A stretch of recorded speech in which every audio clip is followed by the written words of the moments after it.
বঙ্গবন্ধু 25 বছর একটা বন্ধুত্ব চুক্তি করেছিল, মৈত্রী চুক্তি।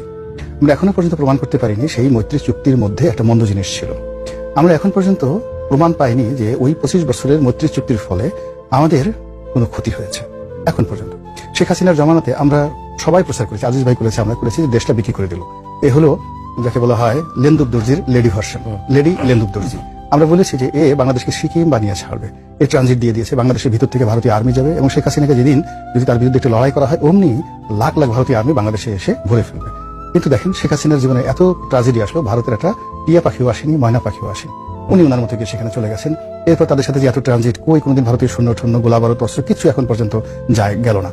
কিন্তু যে জিনিসগুলো আওয়ামী লীগকে মানে যাকে বলা হয় ভারতের সেবা দাস, বঙ্গবন্ধু দেশটাকে বিক্রি করে দিয়েছিল 25 বছরের চুক্তি করে, এই কথাগুলো কিন্তু এখনো পর্যন্ত গ্রামে গঞ্জে আওয়ামী লীগকে ভুগাচ্ছে।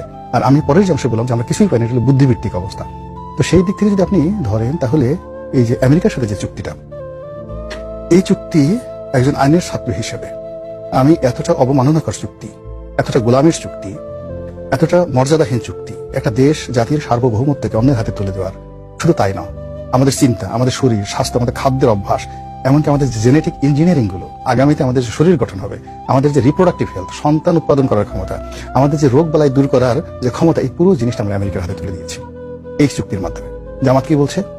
খলিল রহমান প্রথমে বললেন, পররাষ্ট্রমন্ত্রী, যে এই চুক্তি যখন স্বাক্ষর হয়েছে তখন বড় দুটো দলের সঙ্গে পরামর্শ করে তাদের কনসেন্ট নিয়ে এই কাজটা করা হচ্ছে। জামাতের আমির প্রথমে বললেন, তওবা আস্তাগফিরুল্লাহ, আমরা এটা কিচ্ছু জানি না। তাহলে দায়টা পড়লো কার? বিএনপির পক্ষ থেকে বলা হয়েছে আমরাও জানি না। তাহলে কি হলো? ডক্টর মোহাম্মদ ইউনূস এবং বিএনপি এই দুজনে মিলে এই চুক্তিটা করেছে। This is one. ফলে আগামী দিনে বিএনপি যে রাজনীতি, সেই পুরো রাজনীতির তার জন্য সবচেয়ে বড় লায়াবিলিটিস হয়ে যাবে এই আমেরিকার এই চুক্তি।